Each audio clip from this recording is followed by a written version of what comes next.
کہ کنتم خیر امۃ اخرجت للناس تأمرون بالمعروف وتنہون عن المنکر، اس آیت مبارکہ سے کون سی امت اور کون سی جماعت مراد ہے؟ کیا امت محمدیہ کے وہ تمام افراد جو قیامت تک دین کا کسی طرح بھی کام کرتے رہیں وہ سب مراد ہیں، اور اس میں تبلیغی جماعت کا کام بھی شامل ہے یا نہیں؟ جواباً عرض ہے کہ اس آیت کے تحت جماعت دعوت و تبلیغ سمیت ہر وہ کوشش شامل ہے جو دنیا میں نیکیوں کی اشاعت اور برائیوں پر روک ٹوک کے لیے کی جائے، خواہ وہ کسی بھی عنوان سے ہو۔ اس میں مدارس میں جو تعلیم دی جاتی ہے وہ بھی شامل ہے، کیونکہ اس کا مقصد بھی دین کا تحفظ اور اس کی اشاعت ہے، خاص کر اس لیے بھی کہ جب تک صحیح علم نہ ہو تو آدمی نہ تو اچھائیوں کو پھیلا سکتا ہے اور نہ برائیوں کو روک سکتا ہے۔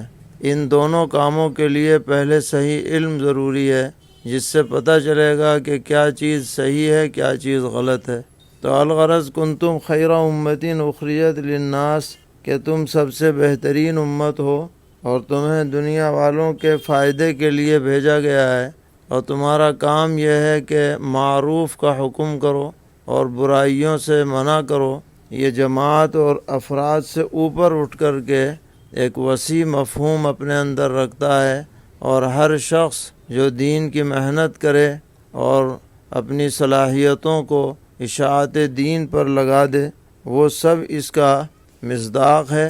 اس کو کسی جماعت میں محدود نہیں کیا جا سکتا۔ ہر زمانے میں اس طرح کی محنتیں ہوتی رہی ہیں، آج بھی ہو رہی ہیں، اور انشاءاللہ جب تک اللہ کو منظور ہوگا قیامت تک ہوتی رہیں گی۔ اور یہ ہر فرد کی ذمہ داری ہے کہ وہ اس میں بتائی گئی جو منصبی ہماری ذمہ داری ہے اس کو پورا کرنے کی کوشش کرے۔ سوال کر رہے ہیں کیا اس امت کے کام کو یعنی دعوت تبلیغ کو نبیوں کے کام سے تقابل کیا جا سکتا ہے، اور یہ کہا جا سکتا ہے کہ نبیوں نے اتنی محنت کی لیکن بہت کم لوگ ایمان لائے، اور اس امت کی موجودہ محنت پر بہت زیادہ لوگ ایمان لا رہے ہیں، لہذا یہ امت ان نبیوں سے زیادہ کام کر رہی ہے؟ تو کیا اس امت کا مقام نبیوں سے زیادہ ہو سکتا ہے اور نبیوں سے یہ تقابل درست ہے؟ جواباً عرض ہے کہ کسی بھی نبی کا امت یا امت کے افراد سے تقابل کرنا درست نہیں ہے۔ یہ بڑی بے ادبی اور